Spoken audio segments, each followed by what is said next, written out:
So good afternoon, everyone. Thank you for joining this webinar of TransplantChild. Today's session will be presented by Dr. Sara Mosca from Hospital do Porto. She is also the Dissemination Working Group Technical Director, and she will be presenting the new initiative of the Dissemination Working Group. Good afternoon to everybody. My name is Sara Mosca.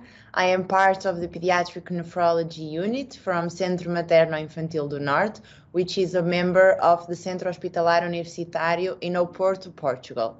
I will be presenting our first initiative of the Dissemination Working Group, and we would like to present you the Testimonies ebook.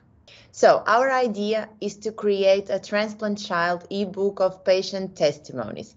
Our idea was created by after talking with some parents, even with our parents and in other boards, that they miss something when they are under the process of the transplantation, in our case, the kidney transplantation, that they need a bit more of information, a bit more of idea, of insight of what are the main concerns, what are the main issues, what are the problems that they have to face, and what are the expectations that they should have for the future.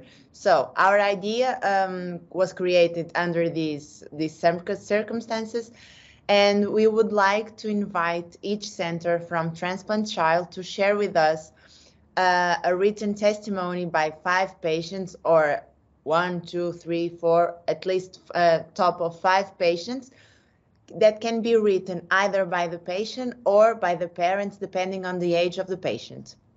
We also invite you to ask for drawing, because we would like to keep the anonymous testimony, so we cannot have the full name of the patient or not even a photo. So we would like to create the testimony and to add the drawing of that patient, so that we can have either a visual aspect and either a textual aspect on the ebook.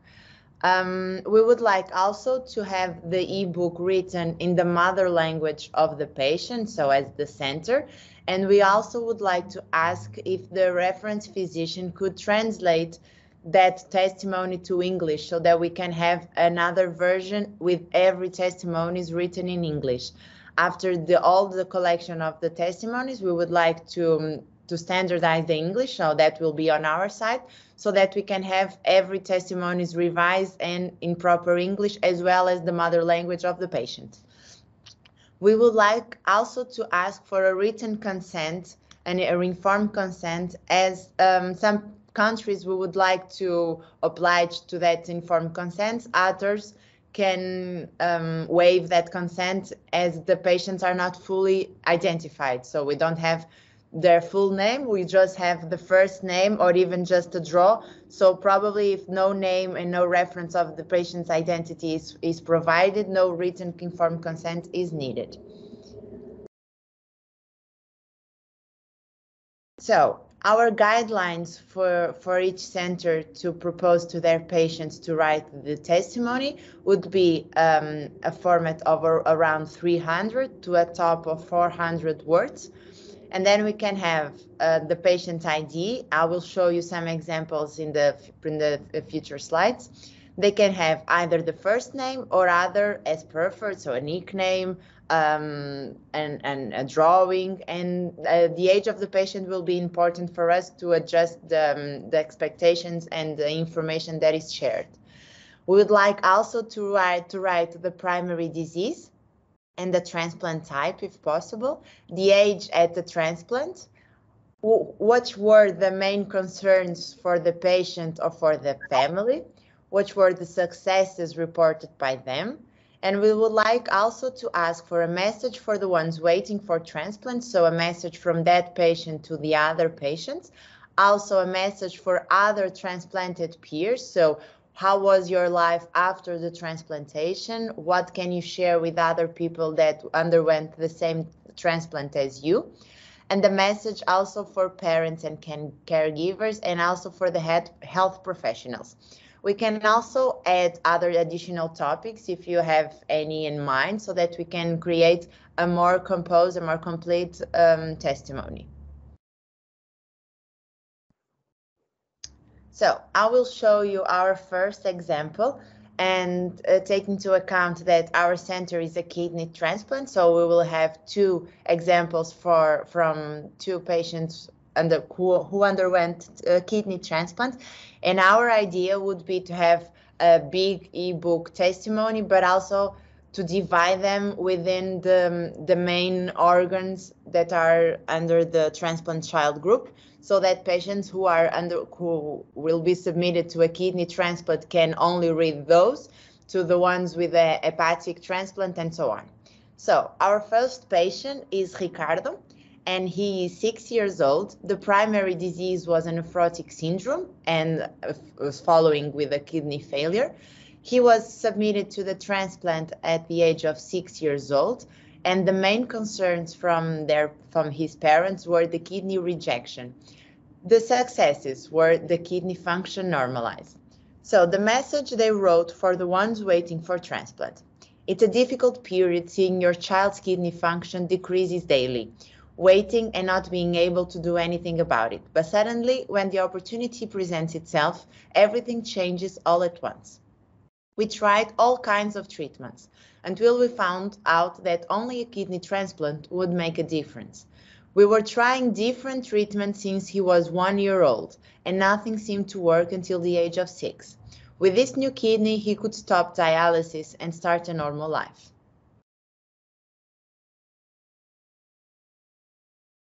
The second message was to the other transplanted peers. We wish you all the best for the upcoming period of recovery, and we need to consistently be aware of immune suppressants and act accordingly to stay safe and reduce risk.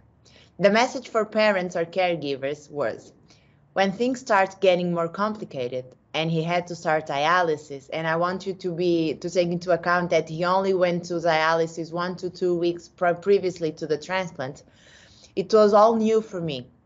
And I thought I wouldn't be able to do it.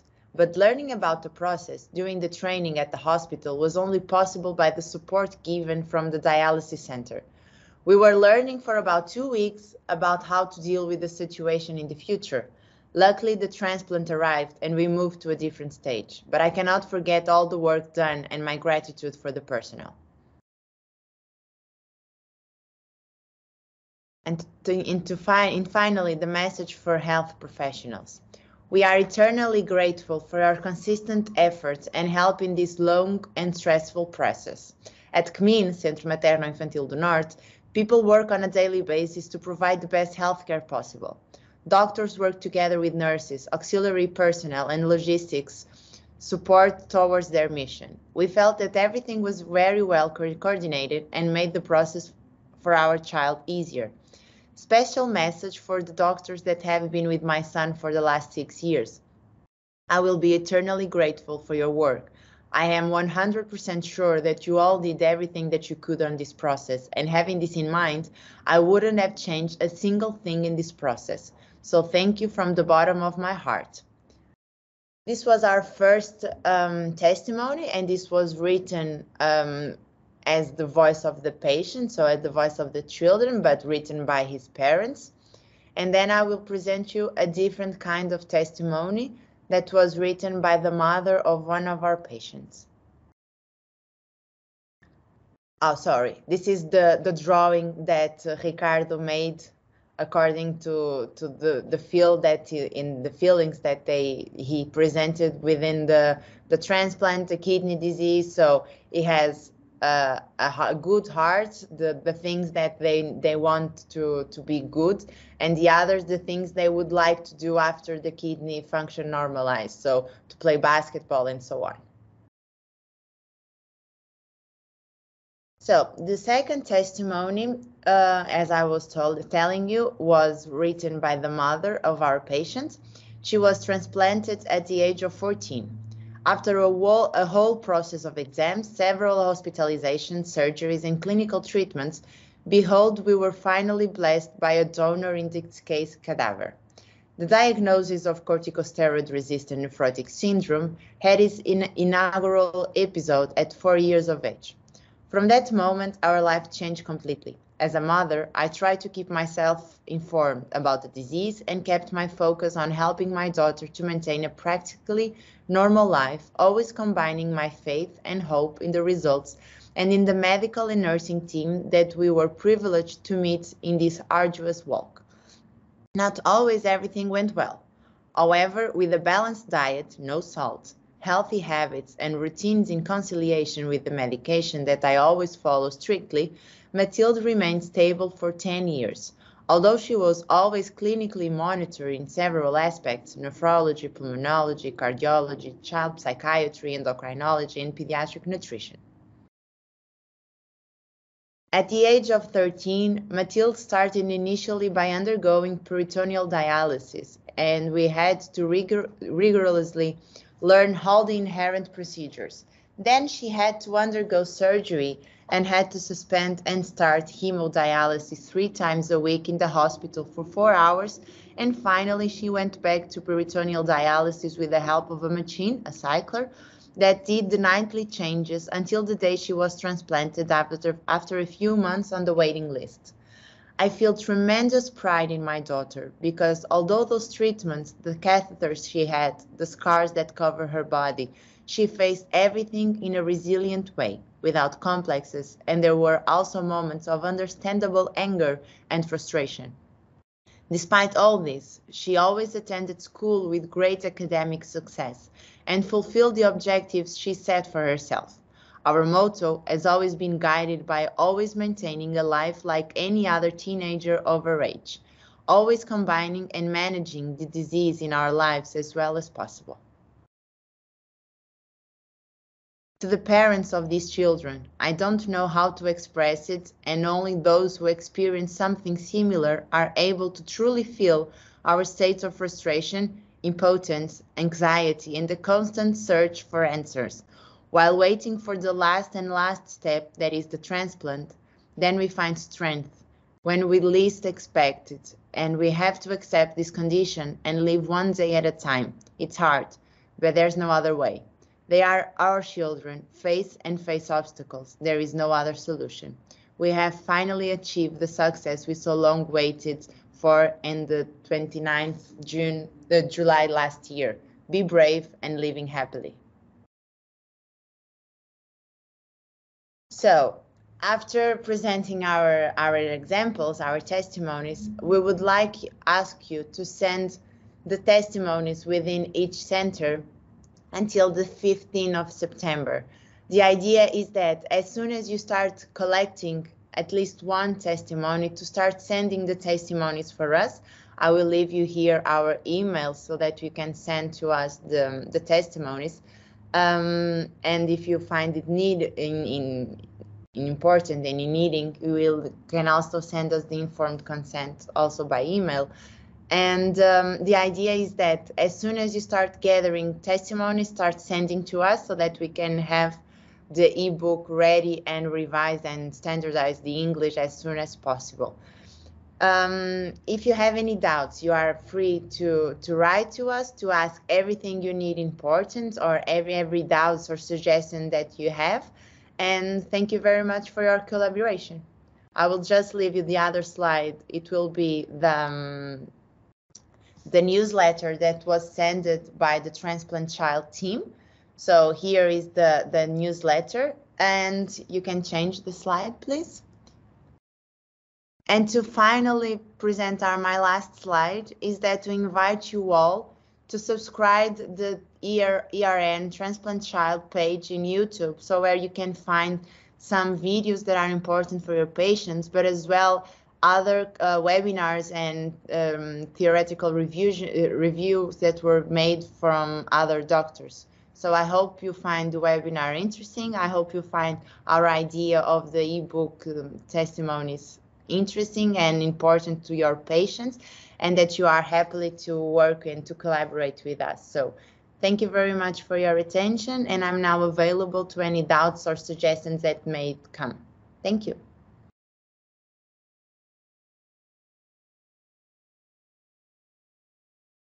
So to answer Dr. Gemma, our idea was to write the testimonies either in the mother language. So if Spanish was the native language, the testimony is written in Spanish.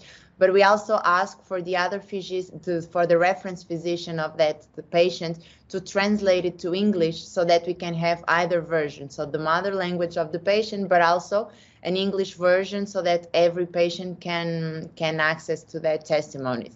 That's why we ask for everybody to start sending the testimonies as soon as they receive them so that we can start revising the English and to standardize it to have the same revision for all the testimonies in the ebook. Yeah, I think it's a great idea, and for that it would be nice to share this idea with the patient advocacy groups so they can join, and even maybe they can organize the activity with you directly. What do you think? I think it will be very interesting, but I think it will be easier for the referent physicians to reach the patient because they know which kind of patient can be more receptive or not to write. But I think we can also share the presentation and the idea with the patient associations, of course. Yes, that is my question. If you share afterwards the presentation, if I can share with patient organizations, and if they would be happy to collaborate if they can directly contact you for the idea. Okay, good. Yes. Thank you. Thank you. If I may just add something. Yes. Yes, please. Yes, just another idea. Sara presented two successful testimonies, two successful kidney transplant testimonies.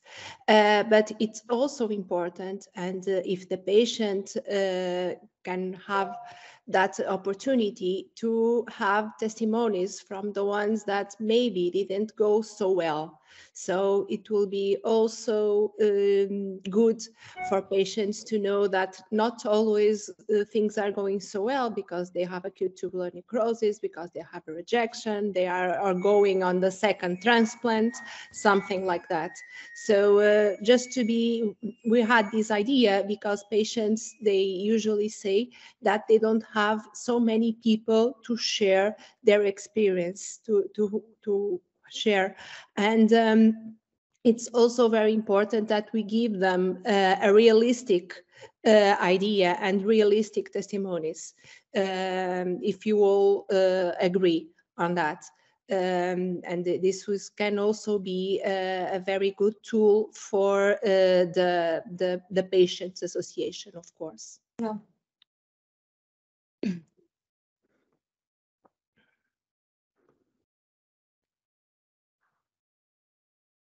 When do you plan to start the activity? So we are planning to receive the testimonies at least by the 15th of September, if possible, so that on the board meeting on October we can have I'm missing the word. So that we can see in which step we are doing with these activities. So just to do a quick pit stop, and then to have the book finally presented to every center by the end of the year, if possible. Okay, good. Good. I think patients are very keen and willingly to help us because we were able to collect those testimonies within just 1 week. So I think that will be quite easy for us if we explain the purpose of the idea to collect the testimonies. Yes.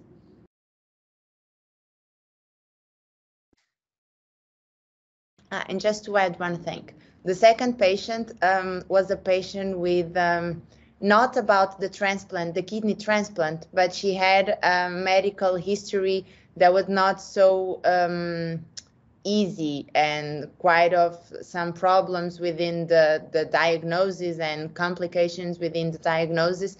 And we made sure that the mother and the patient were comfortable with what they could share. So it was her idea to share what she shared, and we didn't impose anything about what she needed or not to share. So they are free to share whatever they need.